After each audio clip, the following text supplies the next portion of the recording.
देवी की सरकार थी तो लगभग 23 साल तक बिहार में कांग्रेस लालू राबड़ी के राज में पंचायत का चुनाव नहीं हुआ। कर्पूरी जी के समय में अंतिम चुनाव हुआ था। उसके बाद 23 साल तक बिहार में कांग्रेस का राज हो या लालू राबड़ी का राज हो, न नगर निकाय का चुनाव हुआ न पंचायत का चुनाव हुआ। तो लालू यादव की पार्टी और कांग्रेस इन लोगों ने 23 साल तक बिहार के लोगों से मुखिया बनने से, चेयरमैन बनने से वंचित रखा। और 2003 में जब राबड़ी देवी ने बिहार में चुनाव कराया तो अति पिछड़ों को तो छोड़िए, दलितों को भी चुनाव में आरक्षण नहीं दिया, जबकि संविधान में प्रावधान है कि मुखिया, उप मुखिया, प्रमुख इन सारे पदों पर अनुसूचित जाति जनजाति के आरक्षण की अनिवार्यता है, मैंडेटरी है। तो अति पिछड़ा तो छोड़िए, दलितों को भी आरक्षण से वंचित कर दिया लालू राबड़ी के राज में। तो जब बिहार में हम लोगों की सरकार बनी, एनडीए की सरकार बनी, तब 2007 में हम लोगों ने पंचायत के चुनाव में और नगर निकाय में अति पिछड़ों को 20% का आरक्षण दिया। तो आज अगर बिहार में हजारों की संख्या में अति पिछड़ा समाज के लोग मुखिया बने, प्रमुख बने, इसमें भारतीय जनता पार्टी का बहुत बड़ा योगदान है। और केवल पंचायत और नगर निकाय ही नहीं, सरकारी नौकरियों में जब बिहार में पिछड़ा और अति पिछड़ा को आरक्षण का लाभ मिला, वो भी तब मिला जब भारतीय जनता पार्टी सरकार में शामिल थी। 78 में कर्पूरी ठाकुर बिहार के मुख्यमंत्री थे। पंडित कैलाशपति मिश्रा उस सरकार में वित्त मंत्री थे, जो जनसंघ कोटे से आते थे, दूसरे नंबर पर थे वो। और उस सरकार ने बिहार में पहली बार पिछड़ों और अति पिछड़ों को सरकारी नौकरियों में आरक्षण देने का काम किया। तो भारतीय जनता पार्टी की जो आरक्षण के प्रति प्रतिबद्धता है, वो चाहे वो सरकारी नौकरी हो या पंचायत हो या नगर निकाय हो, ये काम राजद ने नहीं किया, ये काम भारतीय जनता पार्टी वाली सरकारों ने ही इसको देने का काम किया है। लेकिन मित्रों, दुर्भाग्य है कि पिछले दिनों नीतीश कुमार के अहंकार के कारण और बिहार के अति पिछड़ों, जो अति पिछड़ा समाज है, वो मेयर, डिप्टी मेयर वगैरह बनने से वंचित रह गया। पिछले 1 साल में सुप्रीम कोर्ट के अनेक निर्देश आए हैं।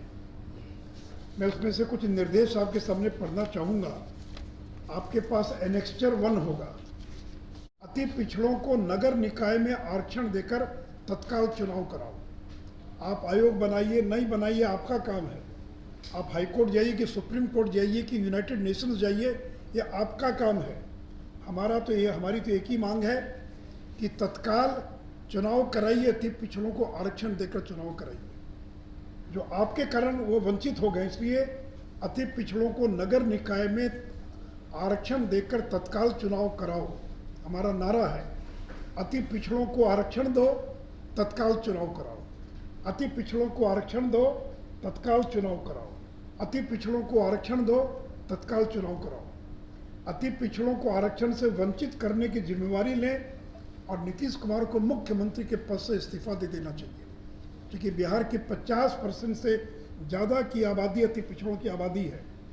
उनको आपने धोखा दिया है, उनके साथ आपने विश्वासघात किया है, उनको आपने अपमानित किया है, उनको आपने जलील किया है। और ऐसी स्थिति में नीतीश कुमार को बिहार के मुख्यमंत्री के पद पर बने रहने का कोई अधिकार नहीं। और तीसरी मांग है कि चुनाव के अंदर लोगों का लाखों रुपया खर्च हो गया, इसकी भरपाई कौन करेगा? साल भर के बाद चुनाव होगा, फिर खर्च करना पड़ेगा।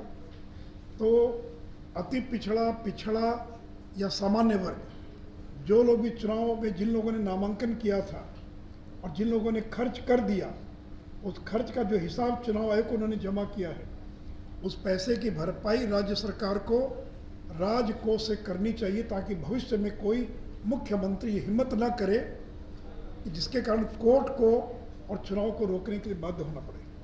अब प्रचार करें नीतीश कुमार की बीजेपी आरक्षण विरोधी है, अगर हम आरक्षण विरोधी होते तो कर्पूरी ठाकुर कैसे आरक्षण लागू करते?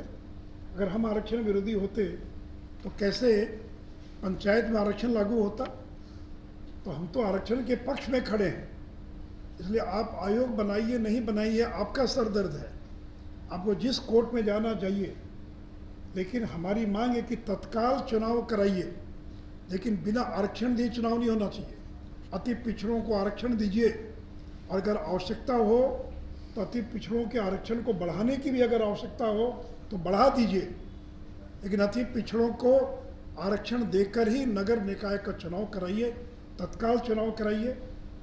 अरे सुप्रीम कोर्ट का आदेश तो 2021 में आया है, और 21 के पहले अगर कोई चुनाव हुआ तो उसके लिए ट्रिपल टेस्ट की आवश्यकता नहीं थी। और आप करें कि गांधीनगर में कैसे चुनाव हो गया? तो अगर कोई कोर्ट में जाएगा तब ना कोर्ट रोकेगा। अगर पंचायत के चुनाव के दौरान कोई कोर्ट चला गया होता तो बिहार में पंचायत का चुनाव भी रुक गया होता। अगर कोई चोरी करेगा और एफआईआर दर्ज करेगा तब ना पुलिस कार्रवाई करेगी। अगर आप एफआईआर ही नहीं करेंगे तो पुलिस कार्रवाई कैसे करेगी? तो अगर सुप्रीम कोर्ट के निर्देश का उल्लंघन हो रहा है और कोई कोर्ट में चुनौती नहीं दे रहा है तो कोर्ट कैसे हस्तक्षेप करेगा? तो बिहार में पंचायत का चुनाव भी हो गया बिना ट्रिपल टेस्ट के, लेकिन किसी ने उसको चुनौती नहीं दी, इसलिए वो सुप्रीम कोर्ट के निर्देशों के उल्लंघन के बावजूद वो चुनाव हो गया। लेकिन इस बार कोई कोर्ट चला गया और कहा कि कोर्ट आपका ये आदेश है, आप ट्रिपल टेस्ट का इन्होंने पालन नहीं किया है।